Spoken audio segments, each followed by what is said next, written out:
Meus irmãos, que Jesus nos dê a sua paz. É evidente que estou aqui para substituir a Marisley, que hoje é o dia dela. Então substituir o insubstituível não é fácil. Vamos tratar desse tema fazendo uma analogia. Jesus se utilizava de parábolas para tratar de assuntos profundos, uma linguagem corriqueira, habitual, que pudesse facilitar uma analogia, comparação, coisas divinas com coisas terrenas. Figueira, 3 anos, plantação, figo, árvore, coisas da terra. Mas com sentido profundo, porque essa parábola fala do reino dos céus, fala da evolução espiritual. Então o homem plantou uma figueira em seu campo, em sua vinha. Mas aquela figueira que foi plantada há 3 anos não gerou frutos. E a ordem é tirar a figueira, arrancá-la. Mas aí o homem disse, não, então vamos fazer alguma coisa para não precisar arrancá-la, vamos colocar adubo, porque o adubo vai, quem sabe, facilitar a produção de frutos ou de figos. A figueira é comparada ao pensamento, sentimento, atitude, hábito, personalidade de cada um. O que é o fruto? Se esse pensamento, se essa vontade, se esse sentimento, se essa atitude, se essa personalidade, se esse tipo de hábito vai produzir evolução espiritual. Qualquer tipo de pensamento, de sentimento, de atitude que não sejam promotores da evolução intelectual e moral, é evidente que devem ser extirpados. Mas alguém pode dizer, vamos colocar o adubo sobre esse pensamento. O que é o adubo? O adubo simboliza o conhecimento. O adubo simboliza a capacidade de transformar a metanoia, transformar pensamento, transformar sentimento, transformar energia, para que essa energia seja promotora da evolução espiritual. O conhecimento fará com que essa energia possa ser útil ao crescimento, ao progresso moral, intelectual do espírito.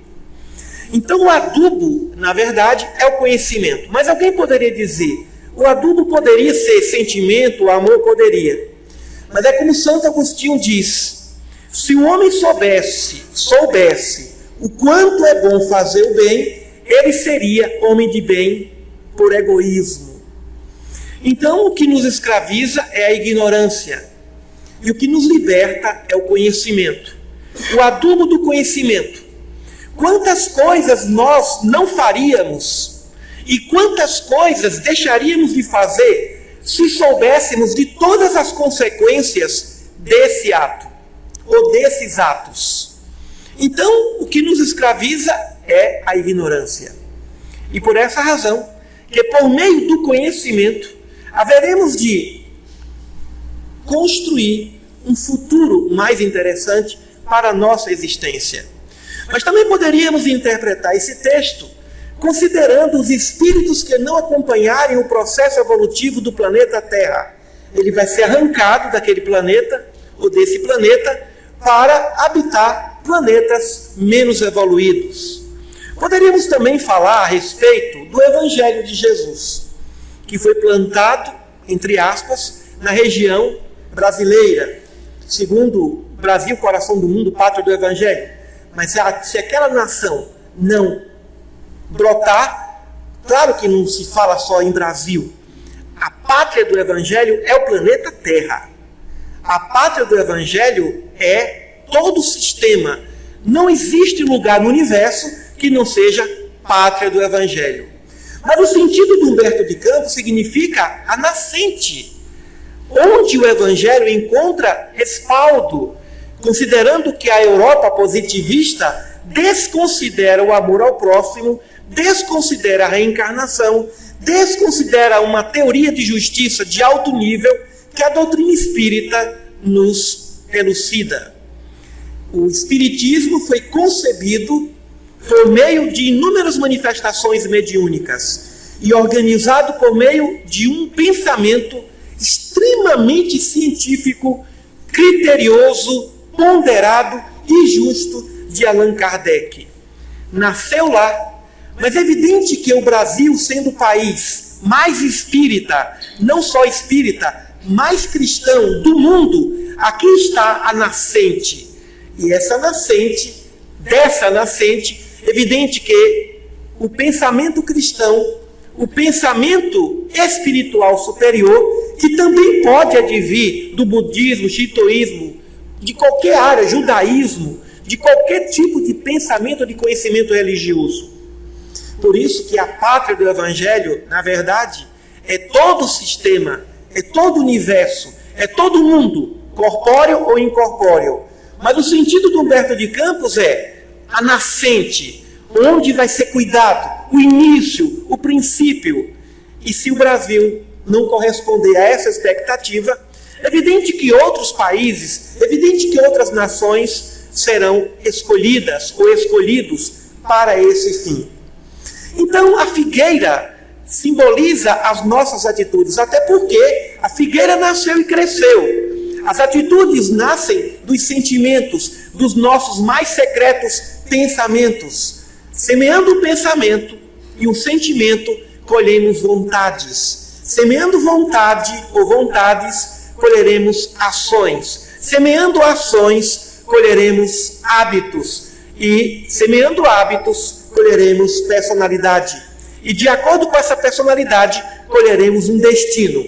Continuar ou modificar o pensamento em prol da evolução. Mas nós vamos entender essa questão do ato produtivo do seguinte modo. Também Jesus falou dos talentos. Multiplicai os talentos. Aí agora a figueira está dando fruto.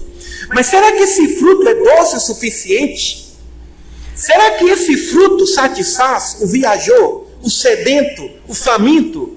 Aí vamos analisar os frutos dos nossos atos. Será que nós estamos dando os melhores frutos? Considerando que nós somos as figueiras que estão dando frutos, será que esse fruto é o melhor fruto que nós podemos doar? E aí vamos para uma outra reflexão. A reflexão dos nossos papéis. A reflexão dos nossos papéis. Em termos de papéis, todo ser humano, todo espírito é substituível. Oi, Tânia. Prazer te ver. É substituível. Todos nós somos substituíveis. Mas como?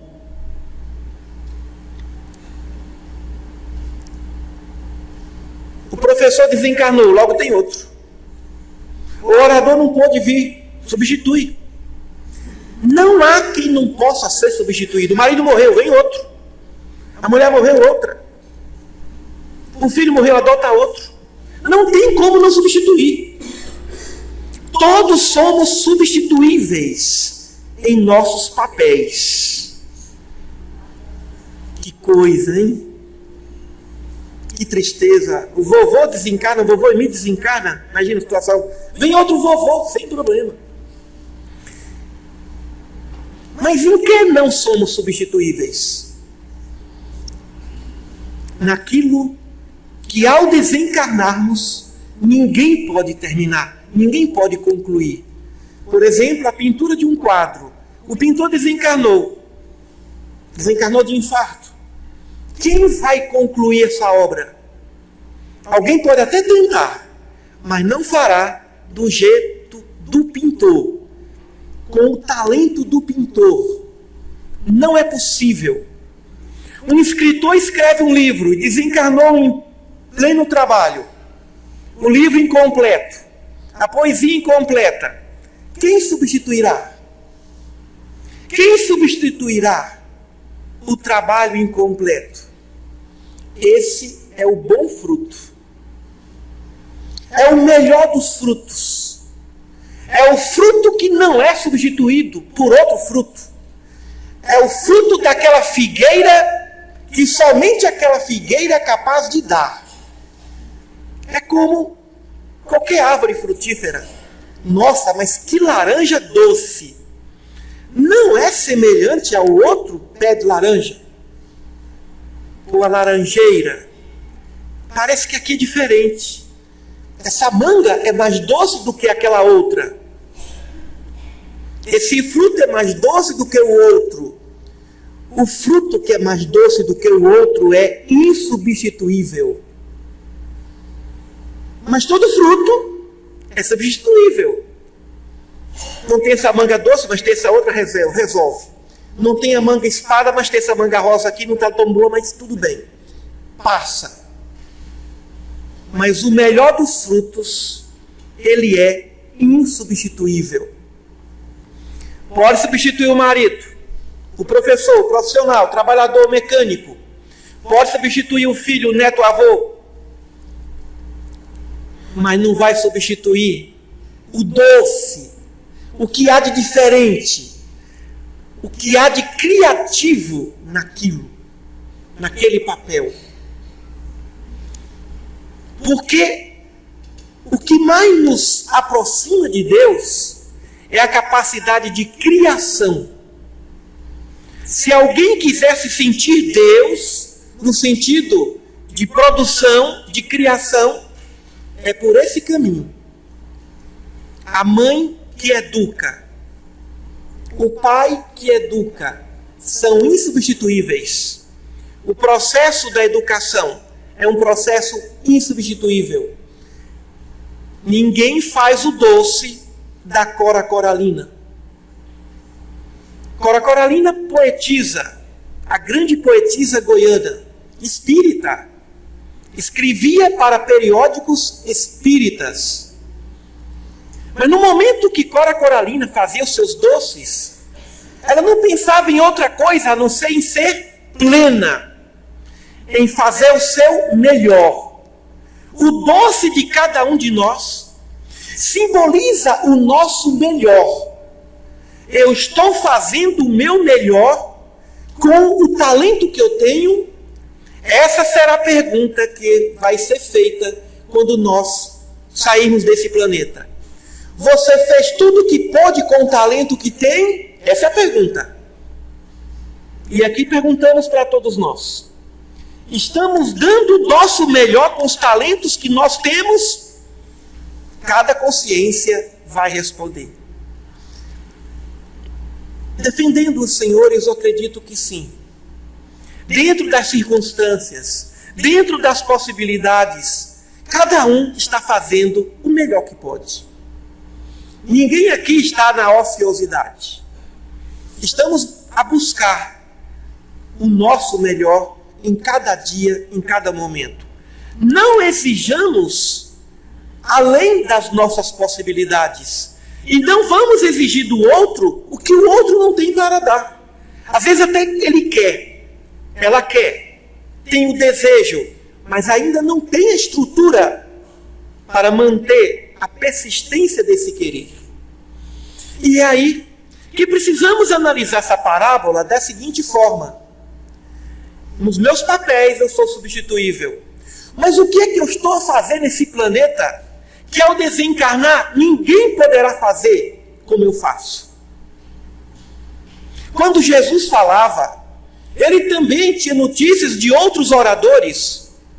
Existiam outros grandes oradores dos templos de Jerusalém, nas sinagogas da Judéia. Mas Jesus tinha uma diferença, e os judeus perceberam isso. Ele não fala como os escribas, ele fala com autoridade. Ele fala com conhecimento de causa. Ele não é um orador teatral que se repete, ou que transmite ou retransmite o conhecimento. Ele fala com a alma, ele fala com a autoridade, ele fala com conhecimento de causa. E quando uma voz dessa se cala, ela é insubstituível. Diferente de uma voz, da retórica, da oratória, da eloquência, que vem ou advém sem autoridade moral para isso. Sem autoridade moral e autoridade intelectual. Essa é a diferença. Quando Cora Coralina fazia o seu melhor doce, ela não pensava em diabéticos. Como aquele que vai fazer o salgadinho não pensa no hipertenso. Está ali ela para fazer o melhor doce que ela pode fazer. Ou aquele que cuida do salgado, o melhor salgado que ele pode fazer.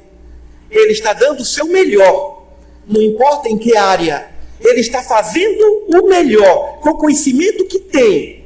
Com a capacidade, a vontade e a energia que possui. É essa a boa figueira. Não apenas que gera fruto. Eu vou ter que fazer isso porque eu estou cumprindo um dever. Aliás, cumprir dever não gera prazer. Gera responsabilidade. Uma coisa é jogar bola no quintal, no campinho, sem nenhuma responsabilidade. Isso dá prazer. Outra coisa é final de Copa do Mundo, decisão de campeonato. Aqueles jogadores não jogam com prazer, com alegria, não. Eles jogam com responsabilidade. Dói, é como um parto. Cumprir um dever é semelhante a um parto normal. Não dá prazer. Dói. Mas depois que a criança nasce, aí a mãe olha e fala como valeu a pena a dor, o sofrimento. Cumprir o dever nesse mundo nem sempre dá prazer.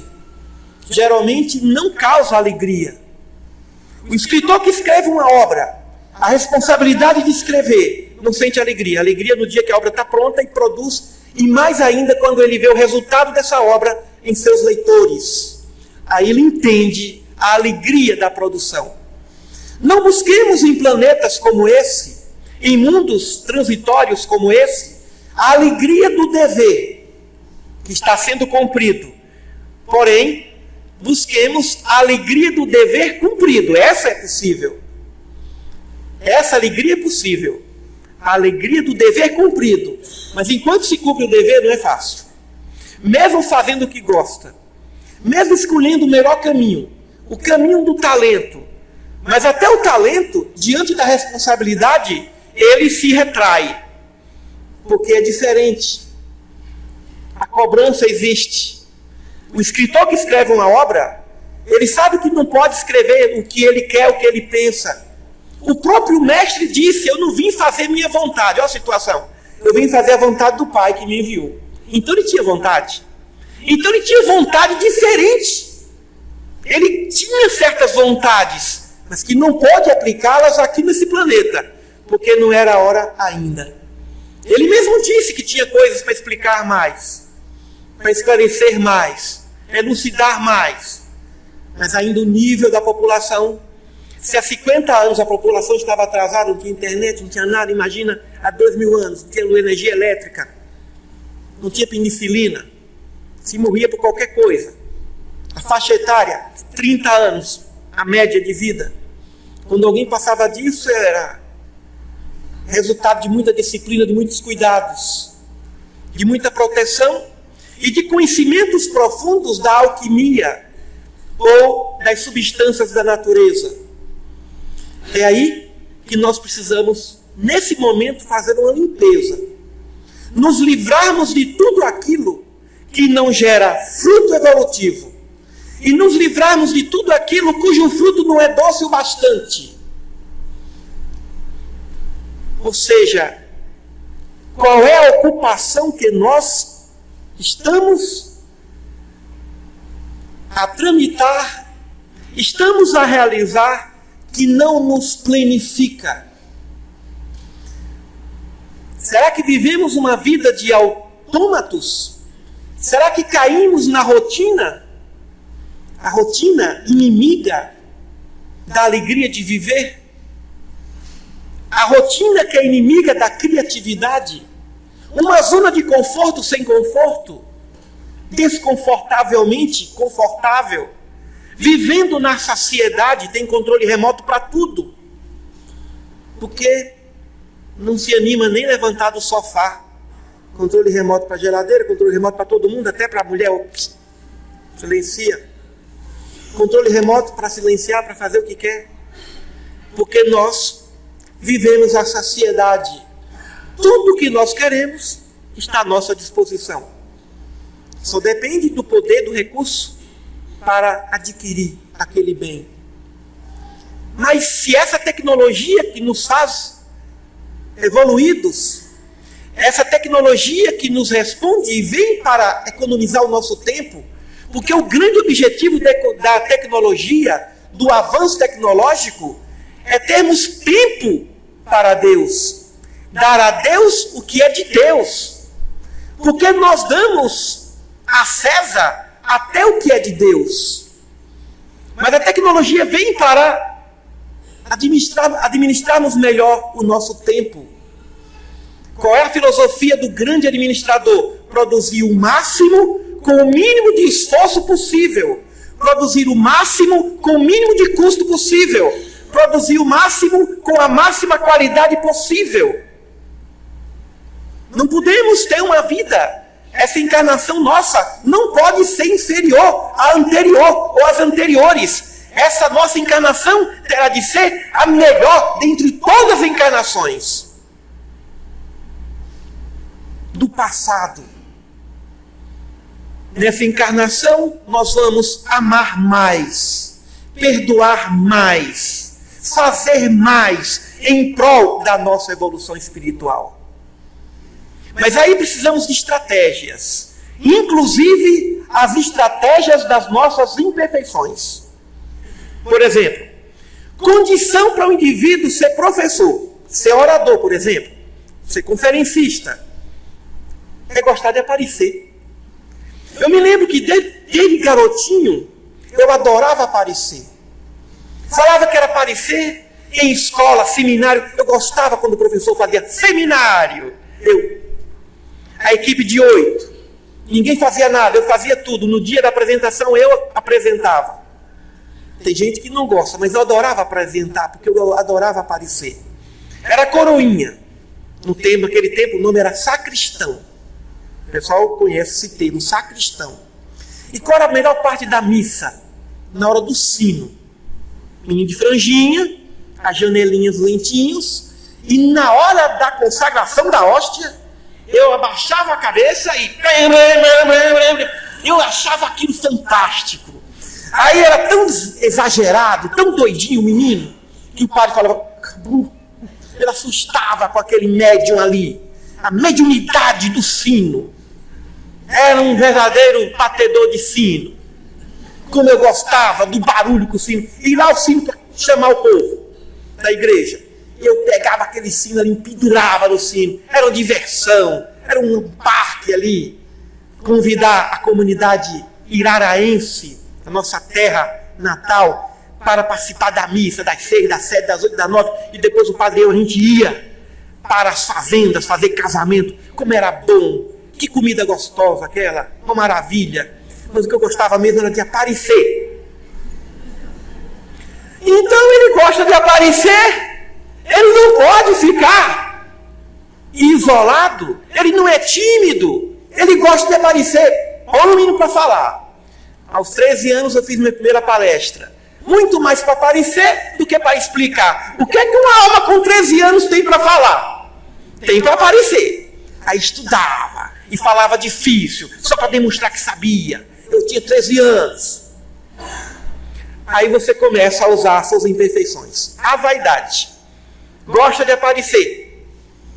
Hoje, quando sai de casa para fazer palestra, não é mais para aparecer. Eu lamento dizer que não é mais para demonstrar conhecimento.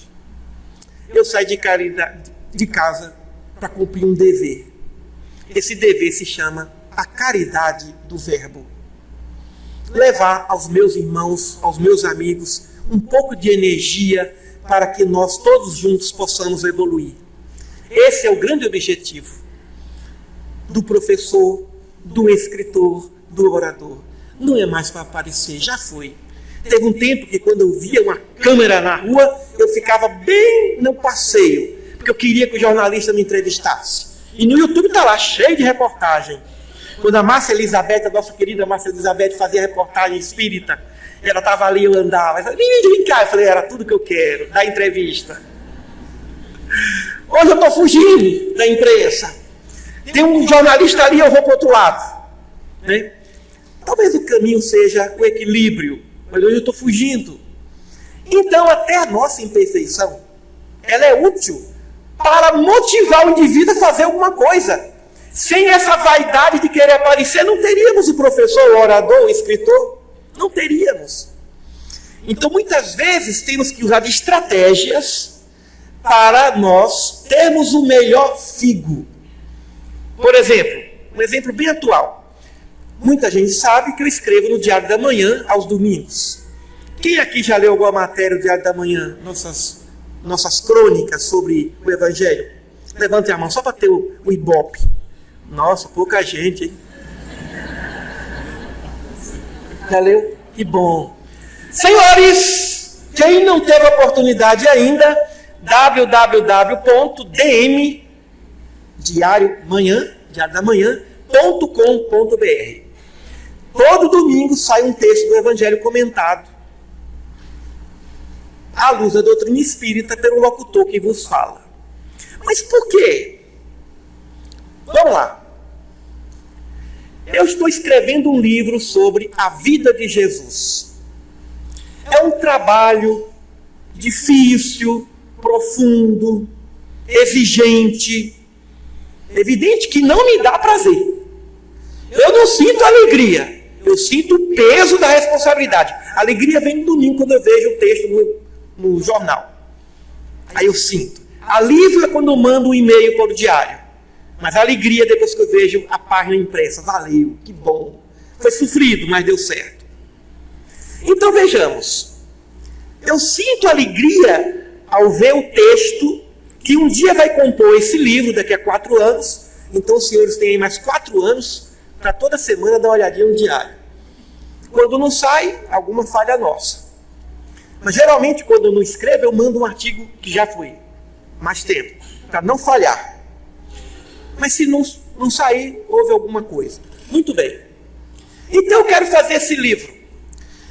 E devido ao fato de lecionar 8 matérias diferentes, com 14 turmas diferentes em faculdade, até pouco tempo trabalhando numa tese, devido a tudo isso, eu não tenho disciplina suficiente para produzir uma matéria dessa por semana. Estou dando um exemplo.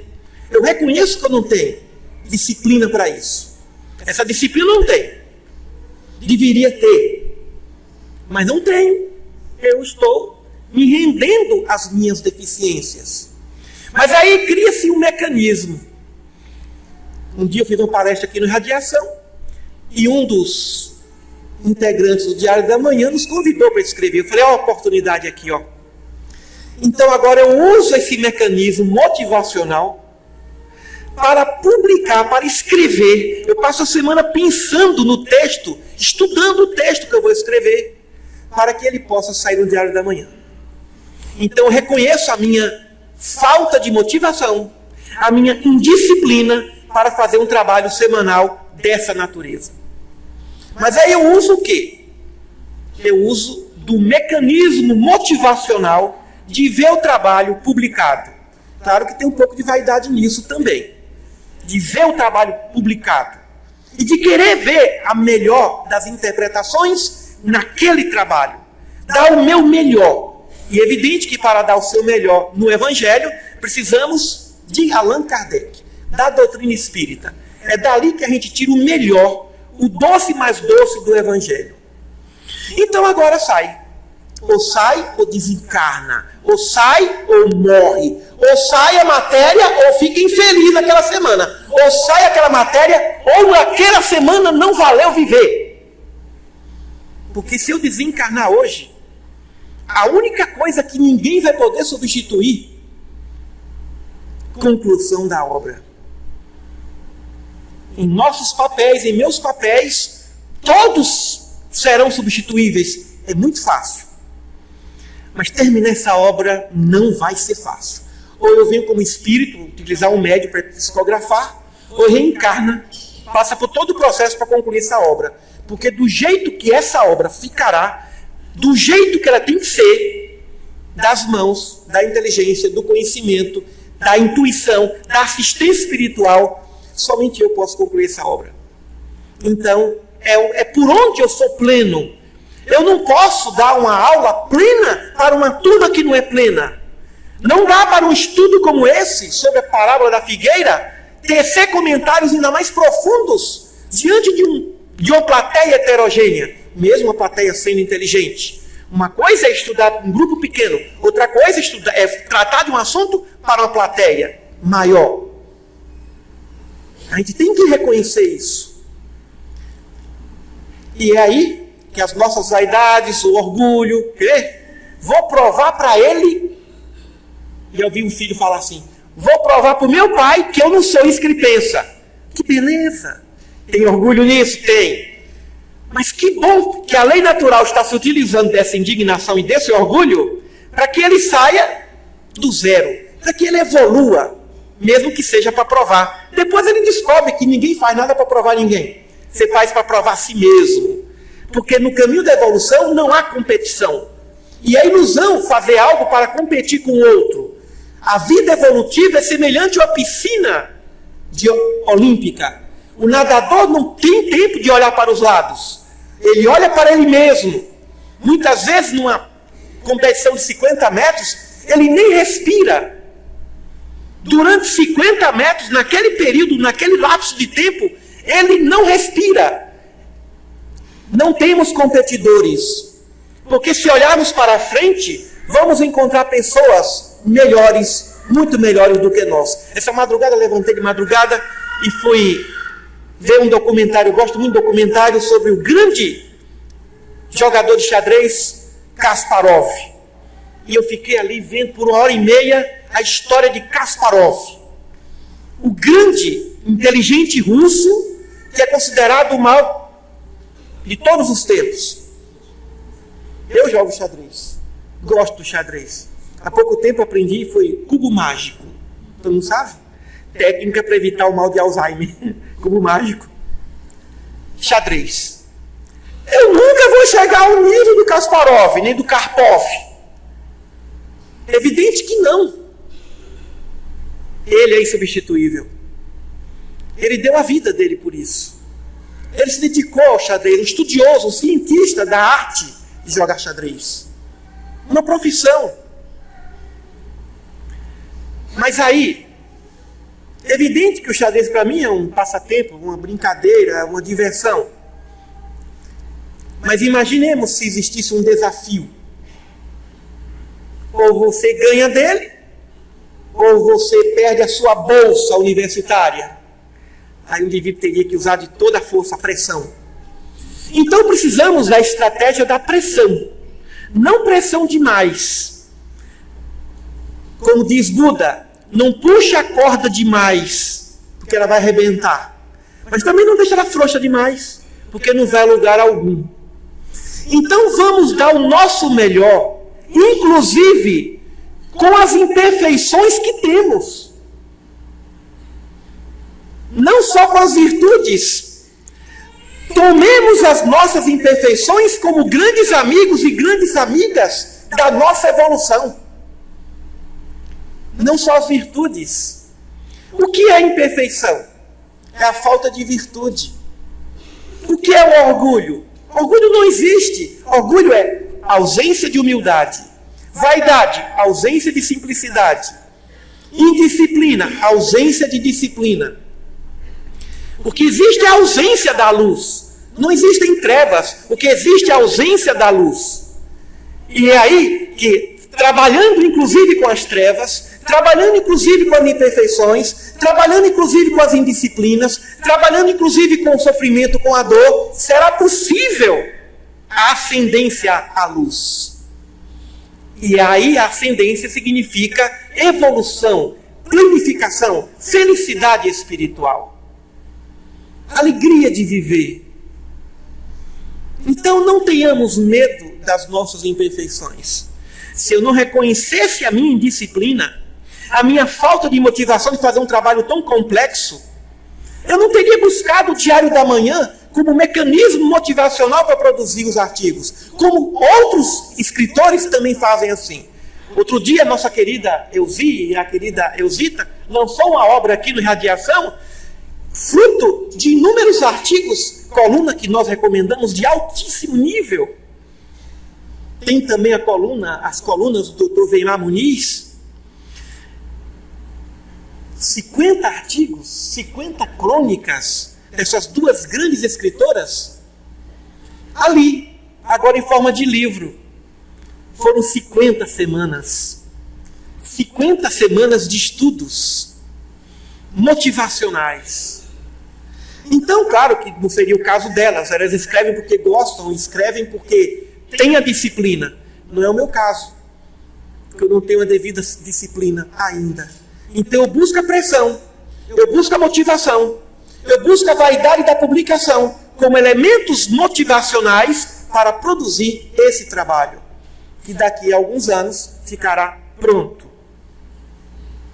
É nesse trabalho que eu me planifico, é nesse trabalho que eu me sinto insubstituível, é nesse trabalho que eu busco ser o figo mais doce da figueira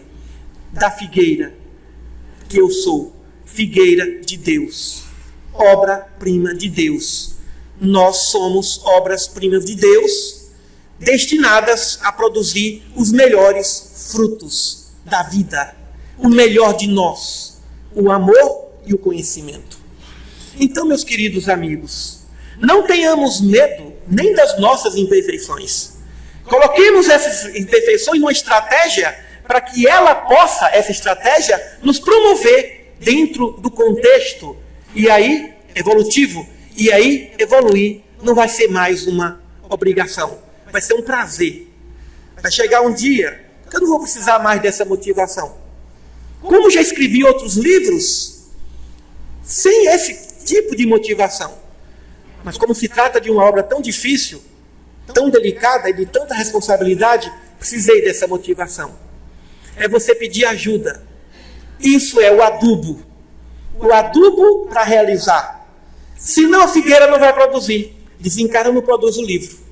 Então o adubo não é apenas o conhecimento. É o conhecimento. Mas o conhecimento aplicado. O conhecimento das imperfeições, agora eu vou aplicar. Eu vou praticar. Eu vou me utilizar disso e obter vantagens para que eu possa produzir o que o dever consciencial assim determina. Que a parábola da figueira esteja em nossos corações. Nós somos os figos de Deus, as figueiras divinas, e estamos aqui para produzirmos os melhores frutos. Utilizemos do adubo do conhecimento espírita cristão e utilizemos do autoconhecimento, o processo socrático, desse conhecimento de virtudes e de imperfeições em prol dessa produção, porque todos nós nascemos e vivemos para darmos o melhor fruto, o figo mais doce que possa existir para nós. Muita paz.